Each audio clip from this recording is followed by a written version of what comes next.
Hello Sim Pilots and welcome back to another Microsoft Flight Simulator video. Today is just a short one to demonstrate the recently added ASU or Air Start unit for the Flybywire A32nx. We will use it to start one of the engines and then perform a Crossbleed engine start for engine number 2.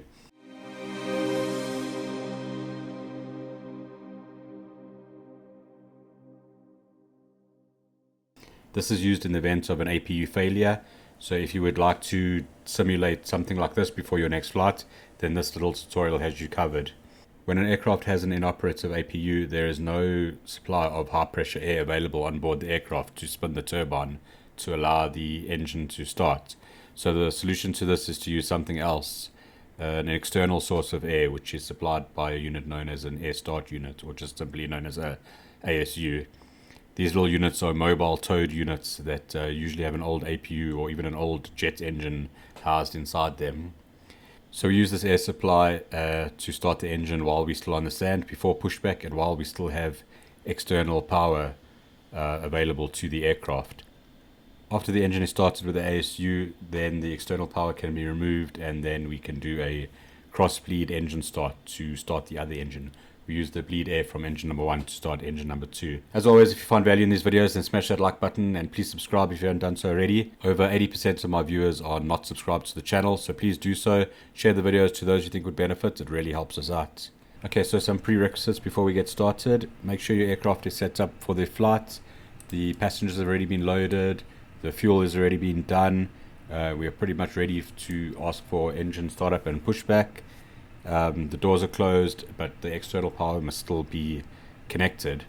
We are going to be doing this at the gate, so you want to make sure that the ground crew have been notified that you have permission for engine startup at the stand.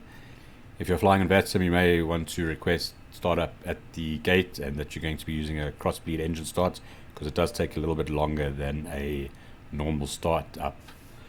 Alright, so let's get going. We have the aircraft set up for a short flight over from Amsterdam to Manchester, but we're not going to do this flight today. We're just going to demonstrate a cross-bleed engine start. So we're going to assume that our APU is inoperative and we cannot use the APU to start up the engines. Right, so let's go up onto the overhead panel and we can get ready for an ASU start. So you can see we have external power still connected, everything else is already set up. What we're going to do is we're going to put pack 1 and 2 off. APU bleed is off because we're not using the APU. And we're going to put engine 1 and engine 2 bleeds off as well. Then what we're going to do is we're going to open the cross-bleed valve over here. We're going to set it to the open position. From there we're going to request the ASU to be connected, and that's done on the fly pad. So we go here to our payload page, services, select the air starter unit. Make sure we are permission for startup. Turn on the beacon light. And let's go down here to the ECAM page. Flight attendants, armed doors, and cross-check. And select the bleed page on the ECAM page, and here you can see we have 36 psi. We need a minimum of 30 psi for a successful engine start. From there we can start engine number 1 as normal. So we're ready for engine start, so we can come down and we can ignition start, so we can start engine number 1.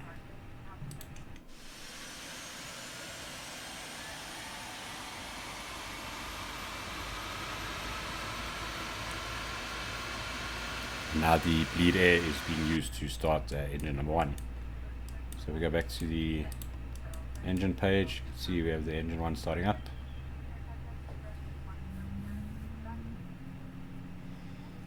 Alright, so engine number 1 is starting up nicely. Once the engine number 1 is available, we can disconnect the external power.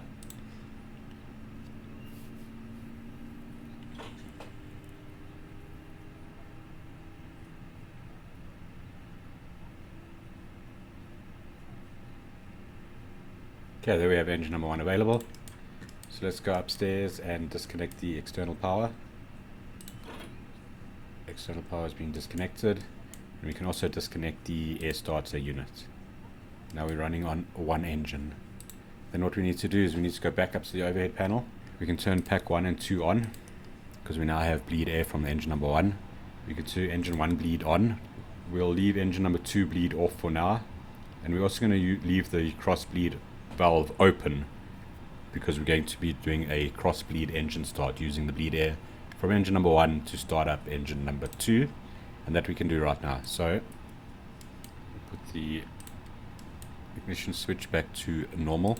As I said before, the engine number 1 bleed is on, engine number 2 bleed is going to stay off, and the crossbleed valve is going to stay open. Here we have the crossbleed valve open, engine number 2 bleed off. And then if we come back down to the bleed page, you can see that both sides are connected via the crossbleed over here. You see we have much more PSR on engine number 1 than engine number 2, and you can see here by this amber line here that the engine number 2 bleed valve is closed.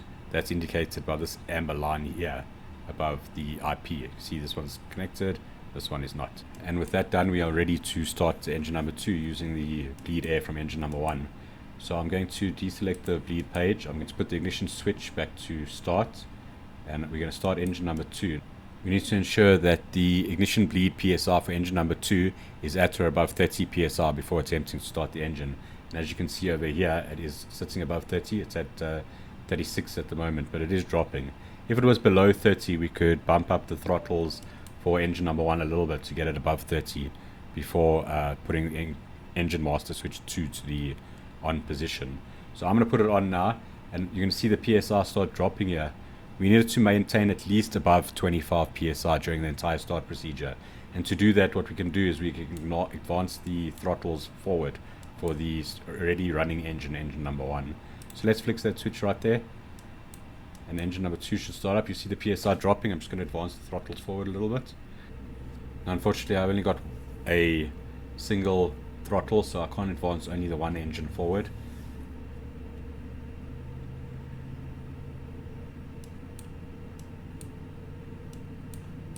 You can see we're maintaining above 25. We've got to make sure that we don't go above 40% N1 during the engine start procedure. So it's common to lose pressure during the start sequence. Advance the thrust levers of the supplying engine, which is engine number 1, to maintain at least 25 psi. We got 26 there, so that's all right. And we're going to make sure that the thrust required doesn't go past 40% N1 over here, because if it is, there may be issues with the configuration, and then we can consider aborting the engine start procedure. But as you can see, we've got a good engine start for number 2 that's now available, so I can put the throttles back to idle. Both our engines are running nicely. So if we go back over to the overhead panel, we can now turn the crossbleed switch to the overhead panel back to normal. We can put the engine 2 bleed back on. Right, and with that done, your aircraft is back to its original state. You can continue with your regular flows and procedures for your pushback and taxi out. And with that, we have just done a air start unit and a crossbleed engine start. Hope you enjoyed this short little video. If you have any questions, leave them in comments below. I'll get back to you. Otherwise, jump on our Discord. You'll find us there. And we'll see you in the next one. Thanks very much for watching. Bye-bye.